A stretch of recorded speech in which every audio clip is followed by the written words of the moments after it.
All right. And welcome to Michigan Business Talk. My name is Mike Dokter, and I'm excited to be here today. I'm excited you guys are joining us today. I'm excited for our guest, Randy Rua of Nuvescor Group, the managing partner of Nuvescor Group. Randy and I met probably 5 years ago or Right. so. It's kind of an interesting meeting. We were both having lunch at our own business meetings. Yeah. I think it was at Public in Zeeland, maybe? It was, Is that what it was? Yeah. Great place if you're ever in Zealand.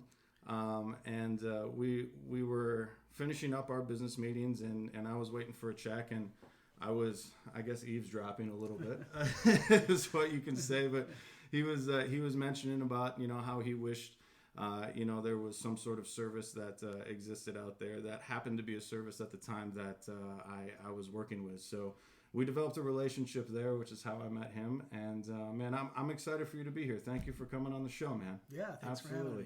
And you just came out with a brand new book this year, Yes, right? this year, yeah. Just in January, called "You Just Can't Make This Stuff Up: The Trials and Triumphs of Negotiating Mergers and Acquisitions." Yes. And that is the business of Nuvescor Group, Correct. And we'll talk about the book in a second. But before we get into that, I guess tell us a little bit about yourself, a little bit about your background. Where you're from. Originally from West Michigan, right? Right. From West Awesome. Michigan. Yeah. Excellent. Yeah. Graduated from Calvin College. Yeah. Very cool. And started out as an engineer. So that was Engineer. Yes. Okay, yes. where were you an engineer? At Prince Corporation.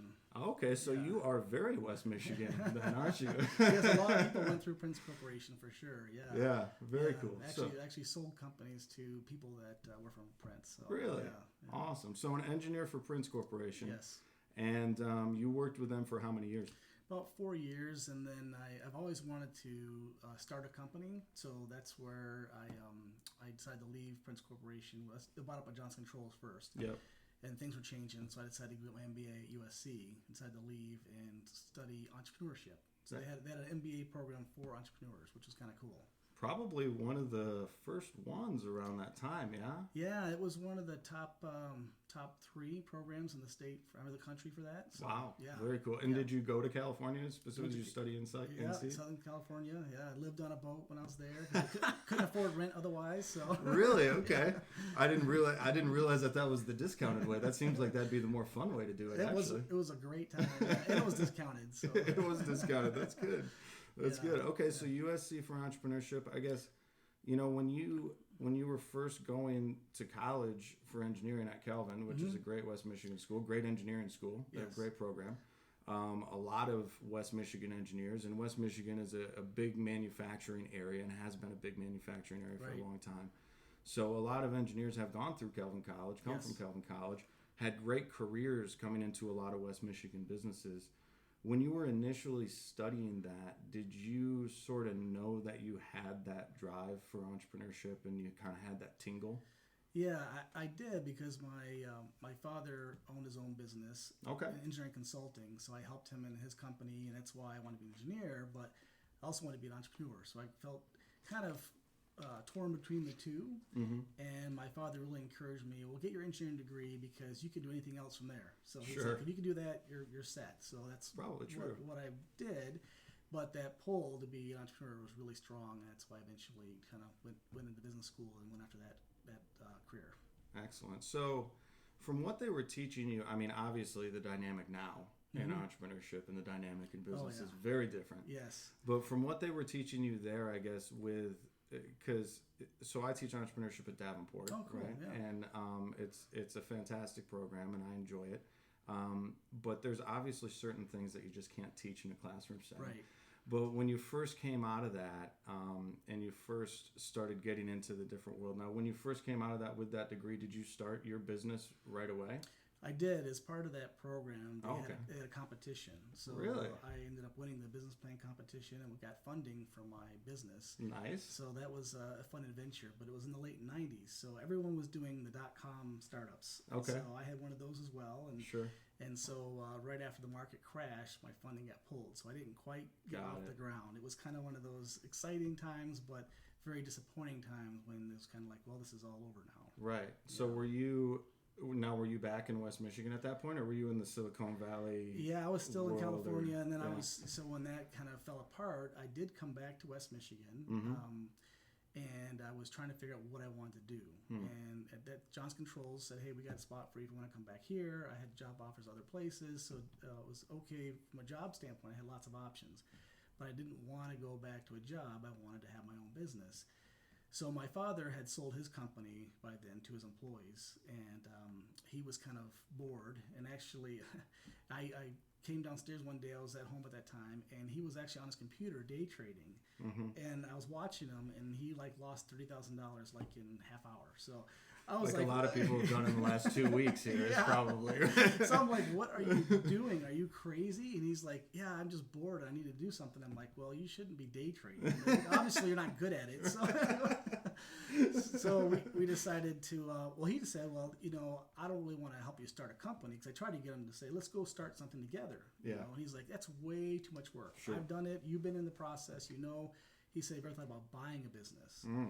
And I said, I've never thought of that as entrepreneurship. I always thought of you got to start something from scratch. Sure. And he's like, "Well, have you looked up the statistics on that and what the difference is?" And I started looking into it, and it's way better chance of being successful in buying a company than starting one. So we looked for about 2 years, and that was a great process of looking. And then you have to have time to find the right opportunity. But we did, and we ended up buying 2 companies and putting them together. And then I ran that for several years and sold it. So that was my kind of entree into M&A, and I realized I loved the buying process. I loved the selling process. I thought I wanted to be like an entrepreneur owner-operator, but I really enjoyed the buying and selling process better than actually owning and operating a business. So what was it about that you felt, man, this is really something that I'm drawn to? Yeah. That specific process that geared you up. I think it's really... it's the complexity of it. It's like you could be an engineer, almost a financial engineer in a sense. Kind of come up with a deal that works for all parties. It's the kind of the timing pressure. It's all the ups and downs, the process. I mean, I'm just geared to that kind of environment. So if it's too steady, I get bored. Right. So, right. Like most entrepreneurs, probably. Yeah, exactly. So it fit my entrepreneurial. Every deal is so different. It's like a new startup. Yeah. So I got to do it over and over again with each new deal, and just loved that process. So once it became stable and steady, it's not as exciting. Sure, of course, and that's usually what happens. So you sort of discovered that you wanted to broker businesses when you were starting and brokering your own. Right. Really. Right. For myself and my father. Right. So and that's kind of a cool transition. So what, I guess, with that, how did the process from there go? Like, you have one successful deal, yours, right? Or a couple successful deals, yours. And then, you decide, okay, I'm going to go into business doing this. Yes. And probably, that's not necessarily in this environment, maybe the most traditional thing to do with a business, right? A lot of people with family businesses, they're owning them and passing them down for generations, and Prince Corporation is a perfect example until, the buyouts and things. And that's how a lot of West Michigan businesses are built and done. And so now you almost have a new, and maybe I'm wrong on this when you guys were coming into it, but I don't know of many other companies outside of yours that do this here. Yeah.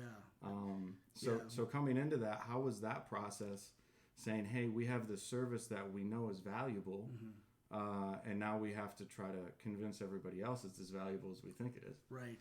So when I started trying to sell our business, my father and I's business, I did it on my own. I started a firm, I called it Lakeshore Business Brokers back then.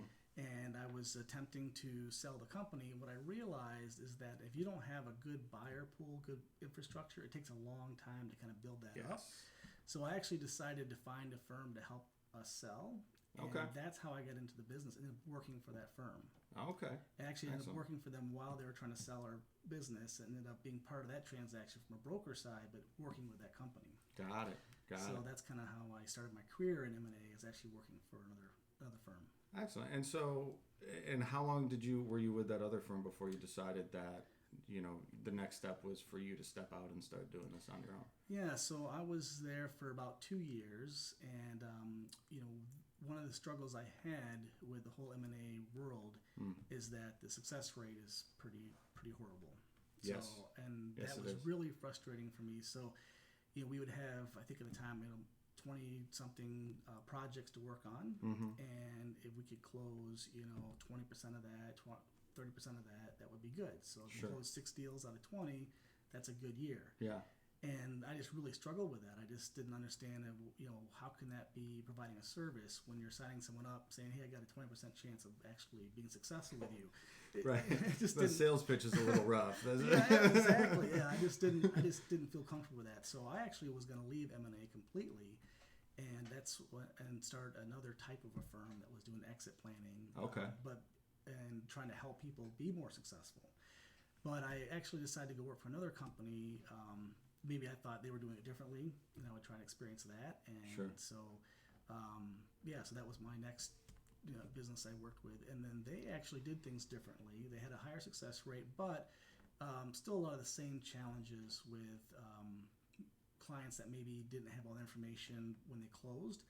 So there are some people that were unhappy after the transaction. So not only was it hard to be successful, but even when you were successful, if you didn't have your eyes wide open, you'd find out things like tax issues, huge tax issues I didn't know about, or the buyer bought the business and then they ended up getting it back because of issues with over leverage, things like that. So I realized it's more than just getting the deal done. It's getting it done and it's making sure that afterwards what you expect to happen happens. Yeah, it's the right deal for the right people the right way.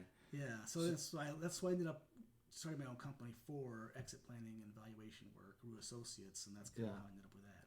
Well, and now with just looking at Nuvescor and how Nuvescor goes to business, it's almost like you've blended those two things now. Correct. Is that correct? That's so now you have the process of, because, and I think a lot of people now are more inclined to start a business with the idea of selling it 10 years down the road than they used to be. Oh, for sure. And it's about, how do I get this off the ground, and how do I deal in all this emerging market stuff and all these, new risky areas, which are the areas where big money is made, and it's the way that innovation moves forward, and it's all great stuff. Right. But it is risky, and it seems like there's a process to mitigate that risk if people know what they're doing and they know how to do it right. And it seems like that's some of the process that you've started to evaluate on the back end. Like if somebody's going in to either look for businesses, you have a way for them to evaluate businesses. Right. And if somebody wants to sell their business, you have a way to evaluate that business to say, hey, you do have everything in line, or no, we got some work to do before we get to that point. Correct. And now, has that process pretty much just come through your experience and the years of experience you've had doing this, or is it a process that you've adapted from another process? How has this come together, and what is that process as people are going through looking at buying or selling businesses? Okay. So from the selling perspective, the process really came out of an organization called Exit Planning Institute. Okay. So I took their process and my experience and kind of combined it. Now, Exit Planning Institute is really meant for people that want to be paid consulting fees to help someone get ready to sell their business. Okay. And so what I found, though, it was really hard to get people to actually pay for that. Sure. Okay. So because they think their business is ready to go. They think they don't really need anything. That's part of it, but the other part of it is I had one person tell me that's like asking for funeral insurance or something. They felt like by going through this process, I'm basically saying it's over, and it's an emotional struggle for people. And that makes sense. So they really wanted to sell their business, but they didn't want to go through a process of planning to sell their business. Got it. So I did several exit plans and kind of figured out how hard it was to sell that as a standalone service. But then I had a lot of people coming to me that still wanted to sell their business, but I knew that they were having issues in their business that would make it hard to sell. Mm-hmm. So what I did is I combined the two together, and so we have a kind of a first phase process of really helping people identify issues with their business that will make it either not saleable or saleable, maybe not to a valuation level they want. Sure. And then we do that process first, and then if things make sense, we go to market. But we basically do it all in the same package of, hey, eventually we want to sell this business. Let's start working together, and if we're ready now, let's go ahead and go. If not, then we'll kind of show you where you got to improve on, and then we'll go when you're ready. So that's kind of how we did that. Very cool. So that just sort of blended into where, obviously, when you have the place that people go, New Vescor Group, to buy and sell businesses in West Michigan, and now you have this great process to go along with that. Right. Obviously, the success rate is going to increase. Oh, definitely. Now, so what have you seen, and I know the answer to this because of your business and knowing your business and the website, but what have you seen have been the differences between instituting this process for brokering a business and not instituting this process for brokering a business? What is the % increase you've seen on bringing these two parties together? Yes. So, as I mentioned before, about 20 to 30% success rate if you don't go through a process of at least looking at the issues in your business that may prevent you from selling or being successful. So when you start having that prep process in place and knowing what you're getting into and maybe fixing some things before you go to market, we kind of flip that around. So 80+%, I think, last year was a good example. So 15, projects, 14 of them closed. We did have one that didn't close. And now what we're finding is those are things out of our control. Like, for instance, maybe they lost a major customer, and it kind of disrupted their business. So we had to take a break from marketing it because buyers are trying to figure what's happening. Sure. So there's still external things that happen, but it reduces the probability of not being successful. So if you prepare. For sure. And I guess in terms of preparedness and what's going on now, I mean, obviously the biggest market scare, everything right now is coronavirus. Right. And this is not the first, global catastrophe, world epidemic that Randy Rua and New Vescor Group have been through, right? This is not the first time that something like this has happened. And, you deal with a lot of manufacturing companies. It's primarily manufacturing. Yeah, yes. and they're the ones who are going to see some sort of effect from this. Definitely.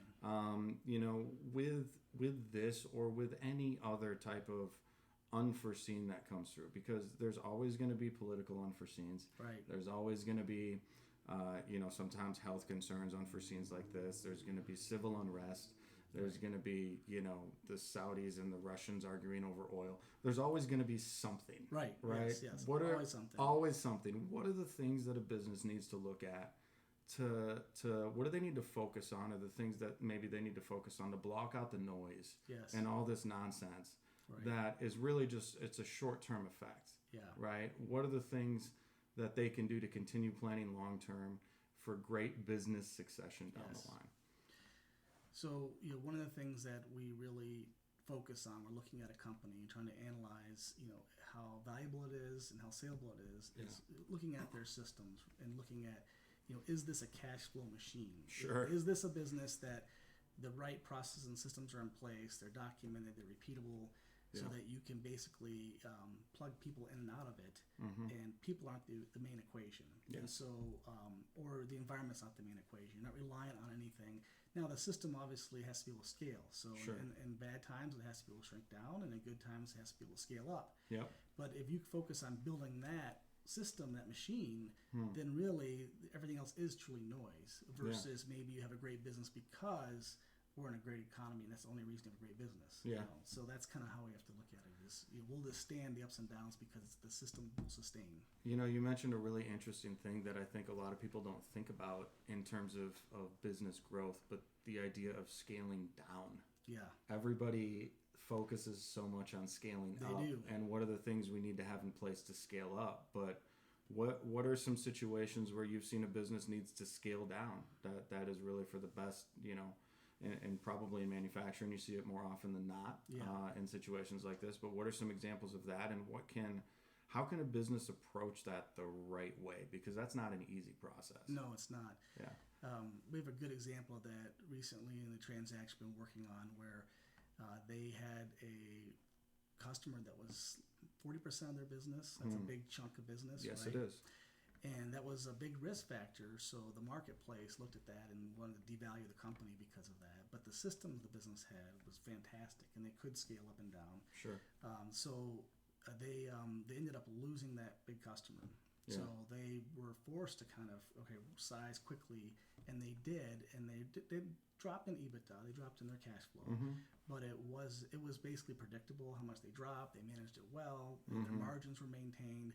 So now it was interesting as buyers are looking at this business saying, "Wow, look what you did. And Yeah. they're valuing it at a higher multiple. Yeah. So what happened is the deal fell apart because they lost this big customer. This is in Sure. the middle of a negotiation. Oof. We're getting more money now than we did before when they had that customer because the multiple they're able to pay is higher because the system proved itself to be scalable or Yeah. go scale down as well as up. Yeah. So that's a great example. yeah, it's amazing. It just shows the value of being able to do that. So Well, and not just that, but also having somebody in your corner, right? Because, and you touched on it before, in the midst of exit planning or in the midst of selling a business, is, you know, and Rob, and you know Rob, you know, we're both acquaintances with Rob, and you know, he's always famous for saying business is math. Right. At the end of the day, a business exists to make profit. Right. And that's not a new concept, right? Right. But it's emotional, right? Yes. And the whole process of getting it to that point is an emotional process because Right. you're investing your effort, your time, your energy, yourself into it.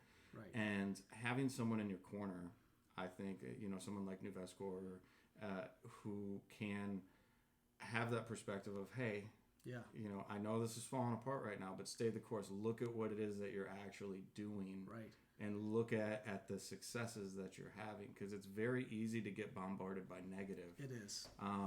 But I think that's a great testament to what you guys do. Their first reaction was really, we'll have to wait several years to go back to market, and they Really wanted to exit in the near term. They had retirement plans, things they wanted to go do. They already had it all lined up. Sure. They were close to actually closing, so in their mind, they were already out of the business. Yeah. And then when the deal fell apart, they're like, you know, they're very almost depressed. Like, we'll have to wait several years to get back to that valuation. Yeah. But they didn't realize, like you said, that seeing the value in their own business and the systems they have, we're able to kind of help them see that, plan for that, show buyers that, and get the value that they wanted. Yeah.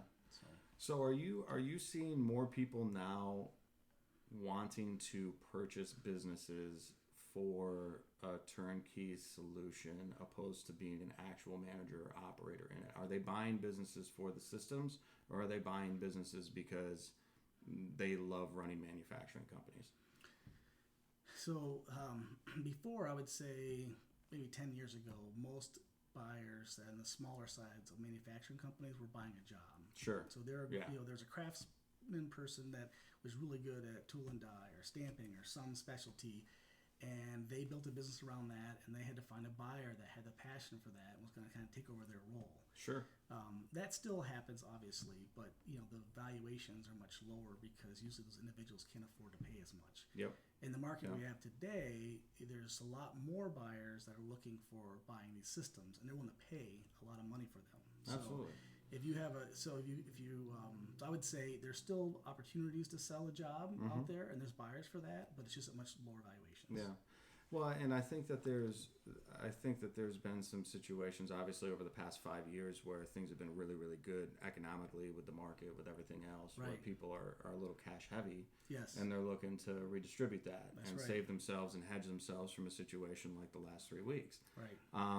And that happens because at the end of the day, a business is an asset class. It's a cash flow generating machine. Exactly right. And it's an asset class. And you can purchase stocks, you can purchase real estate, or you can purchase cash flowing businesses. Right. You can purchase a job, but a lot of big time investors who have a lot of money to spend on businesses are not looking to purchase a job. No. They're looking to diversify their portfolio, correct? Right. Awesome. So, and I have to imagine that, you know, again, over the last 5 years, you're seeing more of that turnkey type of stuff, which is a good thing. So for a business that's just starting now, yes, what's the number one thing? And we're going to get into the book in a second because I'm excited to talk about that. But what's the number one thing for a business now that wants to get started in order to sell their company in the next 10 years? What's the one thing that they need to focus on from the get-go that has to be a primary focus from start to finish? Because I know there's a million different things. Yes. Right? But there's got to be at least one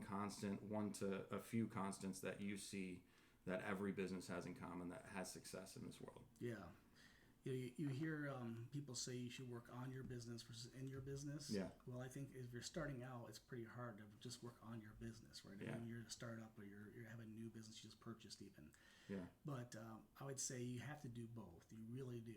You have to be, while you're working in your business, your sole focus should be how do I work myself out of this job? How do I systematize it? How do I put in the processes? How do I get to a point where I can plug someone else in and they can be successful doing this role? And I think if you start off day one with that mindset, and every day that you go into going to work, you think that way, you can build a business fairly quickly that's very saleable, and have a lot of value to that business. Yeah, and I would agree with you, and it helps to obviously know the systems that you have in place, right? And be able to run those, because if they do break down and it's just completely systematized and you have zero idea, you're going to be in a situation and you're going to potentially make decisions that can lower the value of your business. Right. Correct. Awesome. So now, how many years total have you been brokering businesses yourself? So since 2004, so 16 years. 16 years. Yes. And I'm sure there's been a lot of crazy things that you've come through, which and I'm just assuming because we haven't talked about it, but that's probably what inspired the book initially, right? Yes. Awesome. So tell me a little bit about how you guys came up with this idea. And I know Jay's name, but I don't know Jay. Okay. Personally.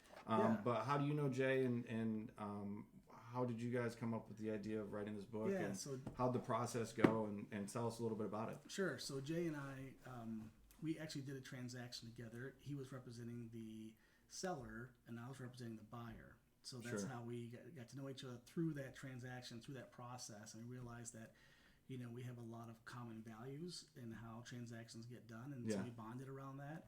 And so we would get together on a regular basis for breakfast, and we would just share war stories. Right? Sure. So we're sharing these stories, and Jay, who's actually written other books before because he loves to write. Yeah. He said we should write a book about these stories. I'm like, well, yeah, sure, why not? So, so that's kind of how it started. And we get together.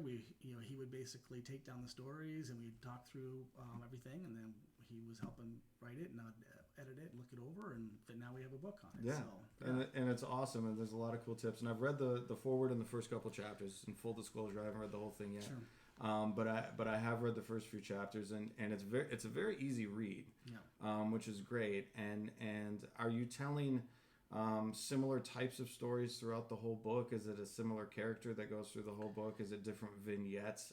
How did you put this book together, and what are the major things that you're trying to communicate in the midst of it too? Outside of just a fun collection of stories that are, unbelievable at certain times. So I wrote kind of the first draft of the book, right? Yeah. And I wrote it from almost an engineering perspective, very technical, very how-to. Sure. And I gave it to Jay, and Jay looked through it, and he's like, no one's going to read this.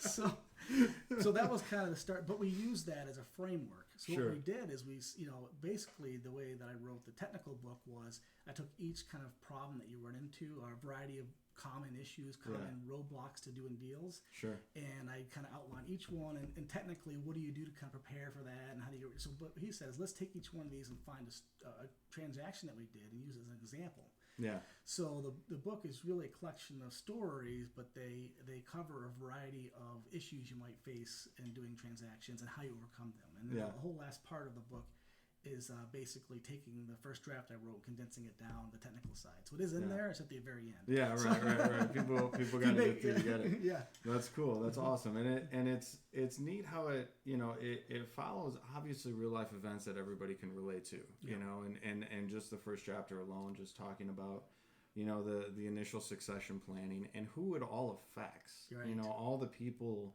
that are involved in this and what their expectations are based on conversations and effort put in, and the different things surrounding the building of a business and all the emotional components, right? And some of the fallout from those things too. Maybe talk a little bit, I guess, about that, how and this is just lessons from the first chapter of a family business that was started and run and built in part by somebody not part of the family. Right. And when it's time to hand the business over, that individual expects that they're going to receive the business in full, and they've been saving and preparing. Them and their wife have lived under their means for a certain amount of time in preparation for this, because that's always been the plan. And now all of a sudden everything changes, right? And obviously the names and everything have been changed to protect the innocent, like you Right. talked about, but this Right. is a real story. Yeah. And I'm sure there's somebody listening who's just been in a small family business of some sort who's felt this way. Right. You know, and it can be something as small as, you know, son-in-law versus son, or something, you know, bigger as, you know, somebody outside of the family completely, Right. you know, versus the heir, so to speak. Sure. Yeah. Right. But how do you manage these situations? Because you're the person probably who people call to vent to. You're the person Right. that people, Right. you know, they're trying to figure out, what do I do about this? You know, there's Yeah. a lot of risk associated with not providing the individual who has helped you build your business and your empire the proper respect and the proper succession planning as well. Right. So how does that process go, and what do you recommend to people who are getting towards the end when you have trusted advisors who have helped you through this entire process?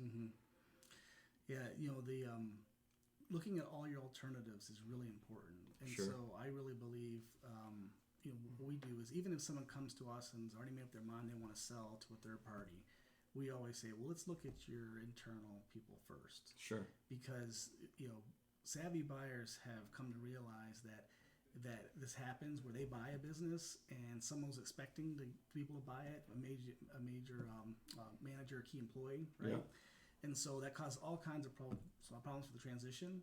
So what they do is they'll ask about that. If you talk to this person, have you tried to, you know, do they want to buy the business? What are their plans? So we want to address that early on. So we would say, let's look at all your options and do some planning around, you know, is a family ownership a good idea? Is it the management team ownership a good idea? You know, you can look at a third party, you can look at ESOP, you can look at, there's a whole different ways to do it.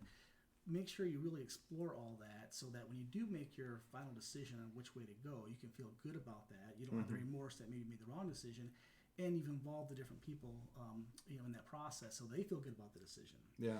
So a lot of times managers want to buy the business, but they really can't afford it. Yep. And so it's an education process. And once they come to grips with that, they're usually okay. Yeah. But if they don't know any better, you know, they think, oh, I can easily do this. You know, there can be some real angry people in the process. So. Absolutely. And productivity goes down, and a variety of other things in the midst of it. And I'm not saying that this was the specific situation that you wrote about, but I have to imagine there's times where business owners don't take your advice, right? Oh, yeah. And you're still, I'm assuming, under contract to represent them as best as possible. Correct. And that happens, I think, with any professional and any type of scenario where you are an expert in your field, and someone has hired you to help them, but whether it's ego or whether it's emotions or whatever it is, they've just decided that they want to do it a certain way and go against that advice. How have you responded? Because I know a lot of business owners, so there's not a lot of longevity in not appeasing the customer, right? There's just not. And there's not a lot of continued business in not appeasing the customer, but you also have to balance that with your reputation and, you know, what you and your best conscience can do. You know, how have you, throughout the last 16 years of your business, really been able to do that to the best of your ability in scenarios where people are not doing what you think is best for them in their business? Yeah, it's definitely a common challenge. I mean, it's easy to see things from the outside, but when you're in it, living it, right? You have the emotions, you have all the other things you talked about. Sometimes it's just not clear. Right? So, you know, this is something I talk to my team about a lot. Is not to get frustrated when it's obvious to us, but it's not obvious to our client. And I say our job is continue to shed light. So the way I look at it is, you know, we where we can, we educate. We try and bring examples. We try and bring facts and information, but we can't change someone's mind. You know, they have to do it themselves, right? Sure.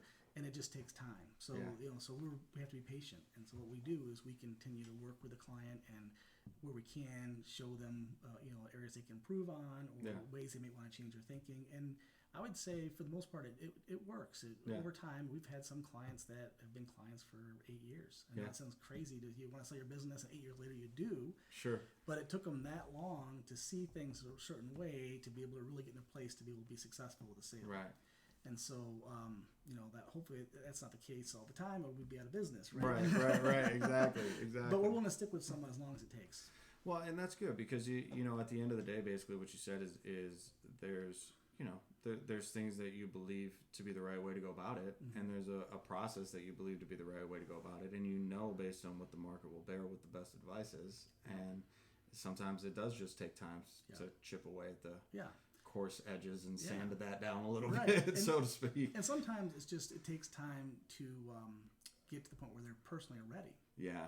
To make the change, and selling your business is a major change. So for sure. Alone, right? So just being ready for that transition personally, it can take years for some people. They think they're ready. They come to us and think they're ready to do it, and then they realize they're not. Yeah. So what would you say to that person? I would say, if you don't have to sell and your person not ready, then don't sell. We tell people, we talk probably half the people that come to us not to sell. We talk really? Into it, because we don't think it's the best thing for them. Huh. And we'd rather have them not go to market, go through a whole process, maybe be successful and unhappy, or it falls apart because they realize in the middle of the process that they really shouldn't be doing this. We'd rather that's what helps our success rate, is basically helping them realize now might not be the best time for you. Well, and that's huge too, is you get, when you get that out on the front end, right. And you do that front end work, which a lot of people might see as, a lot of tedious stuff that doesn't pay off long term. That's the stuff that absolutely pays off. Definitely. And you don't run into those types of situations. Right. So what's your favorite story from the book? Again, you just can't make this stuff up. The Trials and Triumphs of Negotiating Mergers and Acquisitions by Jay Bilesma and Randy Rowe. What's your favorite story from the book, and how did it end up? Yeah. So, there's a client in this book that I really enjoyed working with, probably one of my favorite clients. So that's why it's my favorite story. Sure. And what I really liked about this particular client is they had done a lot of soul searching and really were ready to go through a transition. But they were, the market, this is a time when the market was really doing well, and they were trying to decide, should I sell or should I keep it? Some of those different types of thoughts, right? And so what I liked is they developed an actual target. Like, this is how much money we want to get out of this transaction. Here's what we want to do with it. They had some charitable causes that they wanted to support. And the reason that it's a story I love is because, they ended up going to market. We did get them more than they wanted, but some of the things that they did with the charitable intent money, they were able to really help out their family. There's actually a whole nonprofit now. It's on the east side of the state, but it's for helping children with learning disabilities. Awesome. And so that kind of blossomed into this huge nonprofit over there. And so all these kids that they helped, and they could have just waited, right, and said, I'm not really ready. I can get more money by trying to time the market, because a lot of people try and time the market and try and sell when it's the best time. They kind of had their plan. They knew what they wanted to do. One of the things I also liked about that story is the private equity group that bought them, it was a strategic buyer. They owned another company in a similar space. So we told them, they want to basically have the charitable intent. And they said, well, we want to close quickly. And so they want to close like in 30 to 45 days, which is extremely fast. Yeah.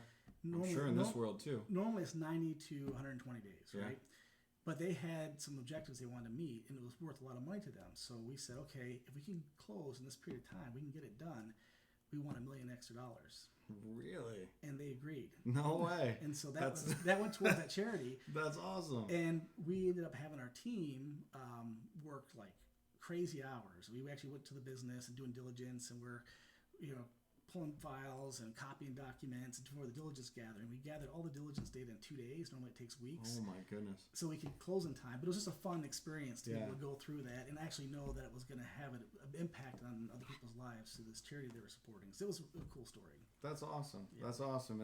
And that obviously isn't something that happens every day, but when it does, to play a part in it and have that type of role, that's pretty neat, man. That's fun. That's pretty neat. Yeah. So how did you get your entire team to rally together to put something like that, through the system as fast as you did? Because again, that's a third of the time that it normally takes to close a business. Right.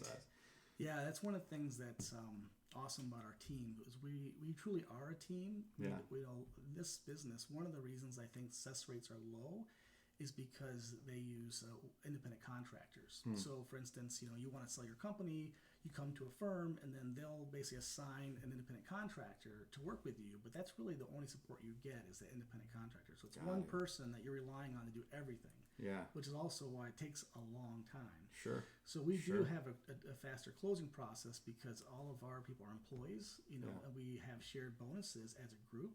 So there really isn't this independent contractor mentality. It's more of it is a team mentality. So when we took on this project and we knew about that objective, I remember talking to the team saying, "Okay, here's the situation. What do you guys think?" And they're all for it. So let's do it. And so that's kind of how you rally everyone together. And that's cool. Yeah, that's very, very cool. That's a lot of fun, man. Yeah, that's a lot of fun. So the process of writing the book, I've worked in publishing a little bit and done a little bit of stuff in there and ghostwriting and stuff. The process of writing a book. Yes. Because I think there's a lot of people out there who have stories or a certain level of expertise that they want to communicate and they want to share. Sure. Right? Talk about that process a little bit. Talk about what that was like. What were the challenges? What was that roller coaster like for you? Because I know it is a bit of a roller coaster. Yeah. I think it would have been very difficult to do by myself. I was lucky to have Jay help me because, like I said, he's written other books before. So he had that experience. The hard part for me was kind of letting go of the technical side of it. I really had this knowledge I wanted to impart to people, and I wanted to do it. Here's all stuff I've learned in the last 15 years. Yeah. But Jay was like, we got to tell it in a story format. And so that was. I still felt like maybe. There's more technical content I wanted to get into here, but I think Jay did a great job of balancing that and saying, "Hey, let's make sure it's interesting to read." Absolutely. So I think that's the hardest part is balancing what you want to communicate with how do you make it interesting to the audience and not basically have too much information in there. Well, yeah, the information overload, and even if even with professionals in their field, they think it's the most valuable thing in the world, but when it's packed in the midst of a whole bunch of other stuff, it can tend to get lost. That's right. And one of the things I liked about the book and the way that it's written is you have the thought at the beginning of the chapters, and then the chapter follows through with that thought, and the story follows through with that thought, which is really, really, it's a cool way to learn, right? And just from an educational standpoint, it's reinforcing, hey, here's this concept, and here's a real life scenario of where this has happened, which is a cool way about how it was written. So that's really, really neat. And I'm excited to finish it. I'm excited to read the rest of it. Available on Amazon, yeah? Right. Absolutely. That's where I got it. And do you guys are you guys doing it completely virtually? Is that where it's available now? Is it available in different bookstores now, or is it all virtual? It's all virtual right now. I think that's the smartest thing to do from any business perspective, quite honestly. Right. The old model is a little challenged. Yes, and so that's cool. So what are your goals with the book? What do you really want to do? What obviously telling the stories and imparting the wisdom. Are you looking to travel around with this book and maybe teach a little bit with it? What are your real goals with it? Yeah. So one of the things that I'm passionate about is educating the marketplace. Yeah. So I want more people to realize what can be accomplished through M&A. Yeah. Also to understand, the risk with it as well, as far as both on the buying and the selling side. Mm-hmm. I just think that it's such an impactful thing that can be used for good, or it can also cause a lot of problems. Absolutely. So that's really what I want to do with the book, and I'd like to be able to do more educational events. We are starting a Owners Roundtable series where we had our first one already this year, which was great, where we get business owners that are kind of in non-competing but similar type businesses together, and we go through that process we were talking about, but we do it as a group. Nice. Very nice. And the feedback so far was that it was really enjoyable because, like I said, it's kind of tedious and it's a lot of information. Yeah. But if you're doing it with a group for the business owners, it makes it a little more fun because you're sharing stories, you're sharing experiences, you're kind of learning from each other. Yeah. So I think that's a great way to do it. I want to do more of that.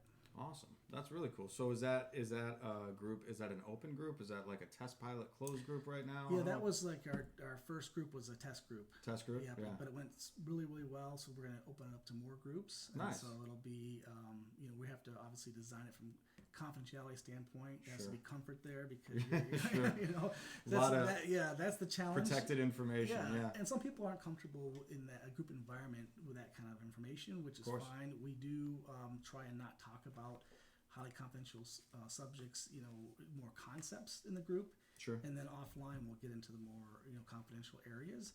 But so each group has to be kind of hand selected and make sure that there's a fit and make sure there's no competition, things like that. So is this something where is it just for business owners who are looking at selling, or is it for business owners who are just looking at improving and maybe getting a better handle on where their business is and where they want to take it in the next few years? I'm glad you asked that question because this is probably the primary feedback we got was, you know, we're looking at selling. This is why we're in this group. We wished it would have been this group 5 years ago. Yeah. Sure. Every single one of them said that. Sure. And one person is about 8 years out from selling that was in the group, and they're like, "I'm so glad I was in this group." I'm doing it now, right? Yeah, exactly. So I thought the group was going to be more designed for people who are looking to sell in near term, but really people that are 3 to 5, 10 years out even could benefit because it's the information that you need to think about in terms of selling your business is just good information on how to operate your business and improve value, whatever stage you're at. Absolutely, and I agree, and that is why I asked it. So if people wanted to be to interview, maybe to be selected for a group like this, or they wanted to get in contact with Nuvescor, or they have questions, or they just want to know more about mergers and acquisitions, whether they're looking to get into a career or they're looking to sell a business or even buy a business. I mean, there's a lot of young entrepreneurs, and by young entrepreneurs, I don't mean age. I mean people who are just starting a business. Yes. You know, they've done maybe traditionally everything right, invested the right way. They want to diversify their income right now and start to build more of a cash flowing return on investment portfolio than maybe they've had before. Where can they go to get information on that from Nuvescor, from you? Where would be the best place for them to reach out? Sure. Yeah. So they can definitely reach out to myself at Nuvescor. So that would be fine. You can find my contact information on our website. So nuvescor.com. Yep. And also we are going to be doing some educational series on buying a business. So for people who really want to get educated on that process and what it all entails, if you could let us know if you want to be on our mailing list for that, we'll be sending out information on that educational series. And then the roundtables, same thing. If you're interested, let us know. We'll definitely put you on the list for the next one that we do. We can see if you'd be a fit for, or find one that you would be a fit for eventually. So that's the best way to do it. Yeah, and I'm on the email list. I get the emails, and it's always great information. It's great information on different types of businesses that are for sale, different businesses that you're working with, and different, just real general information as well, like he was talking about. And awesome. Randy, thank you, man. Yeah. Thank you for coming on. I hope you had a good time. Yes. Thank you so much. Nuvescor.com. Go there. If you're looking to figure out about a system to get your business ready to sell, if you're looking to build a business a little bit more soundly over the next 3 to 5 years as we're going through some of these challenges, one of the interesting things about market correction is that once they're done, there's an amazing amount of opportunity to make money. Sure. Yes. And if you want to know how to do that the right way and start learning some of that stuff, I would strongly encourage you to reach out to Randy. Connect with him through nuvescor.com. Buy the book on Amazon. It's a great book. It's an easy read. Like I said, I've read the first couple chapters. You just can't make this stuff up, by Jay Bilesma, Randy Rua. You can search just by that name. It comes right up for you. And it is available there. So again, we are Michigan Business Talk. My name is Mike Dokter. Randy Rua, thank you so much. Thank you. I appreciate it. If you're watching this on YouTube, we are available wherever podcasts are heard: Spotify, SoundCloud, Apple Podcasts, Google Play, and Amazon Alexa by saying, "Alexa, play Michigan Business Talk" on Apple Podcasts. And if you are listening on any of those platforms and you want to go to a different platform or find us on YouTube, you can find us there too. So thank you again. I appreciate you guys following. Please like and share. Please rate us. And if you have any questions, please reach out. Until next time, we'll see you.